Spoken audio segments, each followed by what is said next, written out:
Going on, Miles? Shit. Send a tissue. Dr. Bank.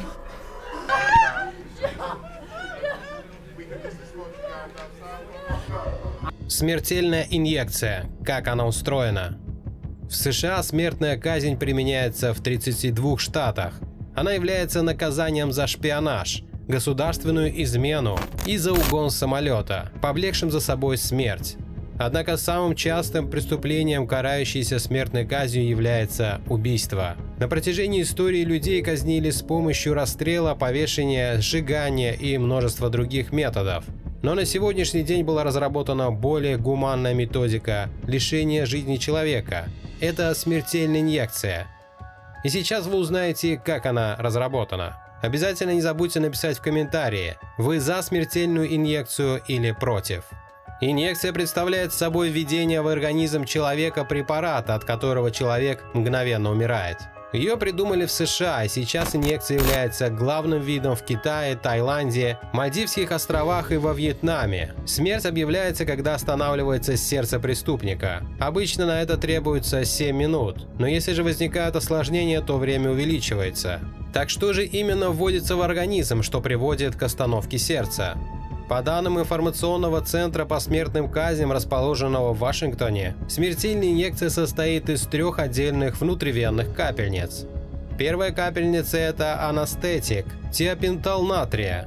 Тиопентал натрия – дешевый внутривенный анестетик короткого действия из группы барбитуратов. Используется для отключения сознания в качестве гипнотика, хотя может угнетать дыхательный центр самостоятельно. Для вводного наркоза используется доза 3,5 мг на килограмм. Типично 250 мг для взрослого человека, для казни от 5 грамм. Сознание отключается через 2-3 минуты после начала введения. Вторая капельница – бронит панкурония. Это недеполяризующий миорелаксант длинного действия. Для комфорта заключенного и обеспечения гуманной казни препарат вводится только после отключения сознания. В анестезиологической практике после введения миорелаксанта пациента приводят на ИВЛ. В случае же с приговоренным ждут развития паралича с прекращением самостоятельного дыхания. Третья капельница – хлорид натрия. Быстрое введение солей калия приводит к электролитным нарушениям и химической кардиоплегии, остановке сердца. Даже после смерти мозга, несмотря на глубокую гипоксию, сердце человека продолжает сокращаться, хотя и с постепенно ухудшающимся ритмом.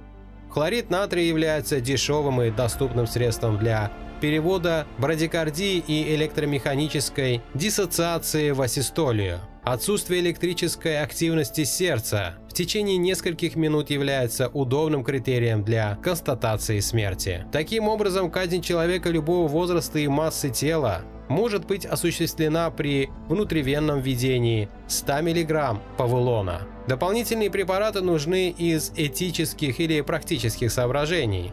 Техас и Оклахома вскоре приняли законы, разрешающие применение такой комбинации. Первое применение произошло в Техасе в конце 1982 года. Вслед за ними сходные законы были приняты еще в 34 штатах США. Смерть наступает в период от 5 до 18 минут после начала казни.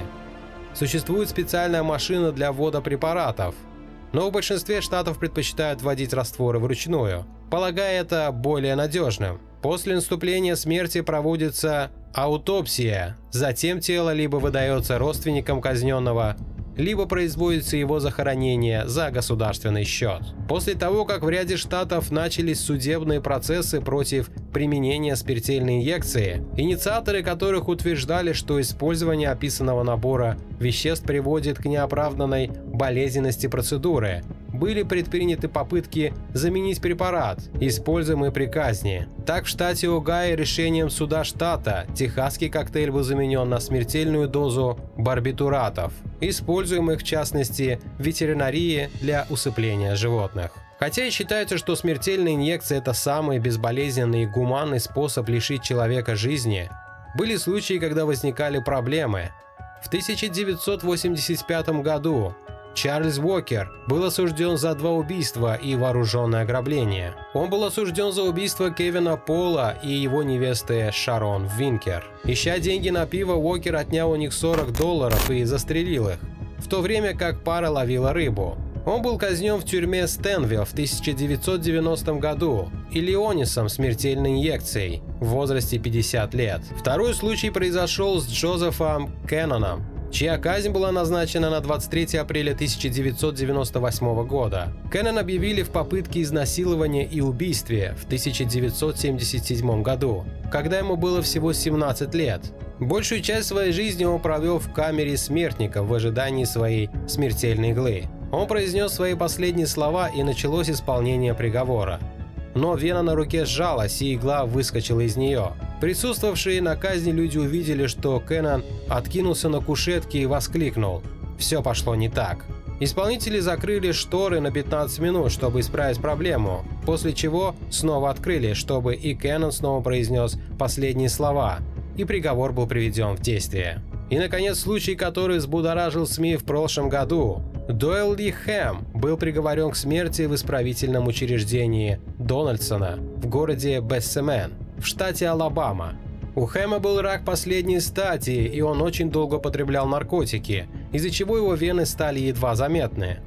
Смертная казнь была остановлена, потому что медработники не смогли найти вены. Доктор Марк Хит, который обследовал убийцу, сказал, что во время исполнения приговора Хэм надеялся, что докторам удастся найти вены, и все закончится. Мистер Хэм хотел умереть, чтобы не чувствовать эту ужасную боль. В итоге Хэм выжил, и неизвестно, будет ли ему повторно назначена казнь.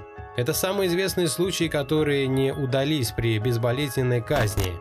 И хотя таких случаев немного, ведь есть шанс, что что-то пойдет не так. Высшая мера наказания всегда вызывала много споров. И чтобы государство не признало самым гуманным способом казни, всегда могут возникнуть непредвиденные трудности. По мнению критиков данного метода казни, смертельные инъекции создают лишь видимость гуманного способа умерщвления, не являясь таковым в действительности.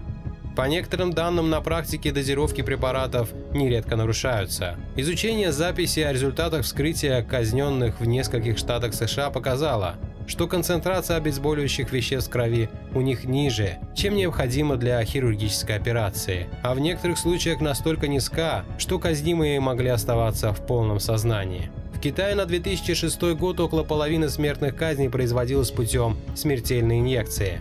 Часто органы убитых, за исключением испорченного медикаментами сердца, продаются для трансплантации, в том числе нелегальной.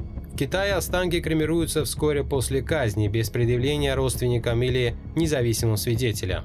Известно, что в Китае проводится намного больше трансплантаций, около 10-20 тысяч в год, чем доступно органов от добровольных доноров. Например, в 8-10 тысячах пересадок почек лишь около 3-4% органов было получено от добровольцев.